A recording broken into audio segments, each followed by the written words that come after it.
जय भीम मित्रांनो, भारताच्या इतिहासामध्ये पहिल्यांदाच RSSच्या कार्यालयावर मोर्चा काढण्यात आलेला आहे। वंचित बहुजन आघाडीने छत्रपती संभाजीनगर येथे RSSच्या कार्यालयावर हा मोर्चा काढला। दिनांक 24 तारखेला हा मोर्चा यशस्वीपणे सुजात आंबेडकर यांच्या नेतृत्वात संपन्न झाला। हा मोर्चा का काढण्यात आला आहे हे बहुतेक सगळ्यांना माहिती आहे। राहुल मकासरे आणि विजय वाहूर यांनी अभियांत्रिकी महाविद्यालयामध्ये जॉईन RSS हे कॅम्पन बंद पाडले आणि त्यांच्यावर पोलिसांनी गुन्हे दाखल केले। हे गुन्हे मागे घेण्यात यावे आणि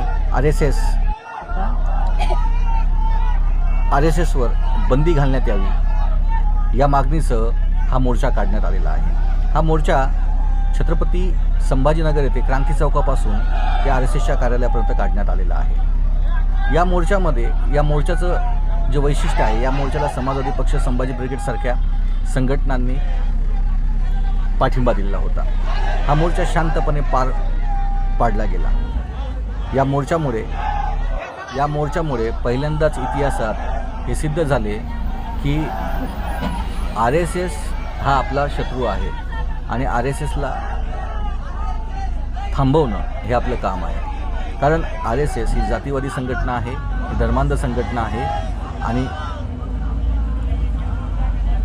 ही संघटना फूट पाडण्याचं काम करते आणि म्हणूनच राहुल मकासरे आणि विजय वाहूर यांनीही त्यांची नोंदणी बंद पाडली होती। या मोर्चात हजारो पुरुष, महिला, तरुण कार्यकर्ते सामील झालेले होते। RSS मुर्दाबाद, बॅन RSS, मोहन भागवत मुर्दाबाद अशा प्रकारच्या घोषणा सातत्यानं देण्यात येत होत्या।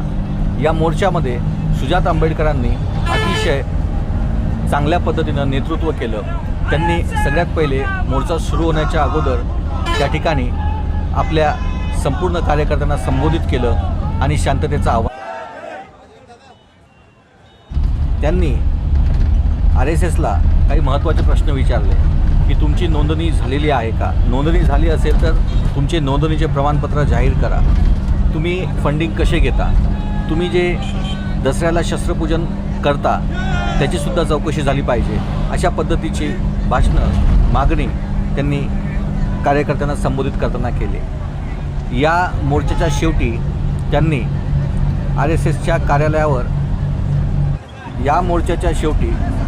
सुजात आंबेडकर यांनी RSSच्या कार्यकर्त्यांना पोलीस अधिकाऱ्यांच्या माध्यमातून निवेदन दिले, राष्ट्रध्वज दिला आणि त्यासोबतच भारतीय संविधान आणि ज्याद्वारे ट्रस्ट रजिस्टर करता येते ते प्रत दिली।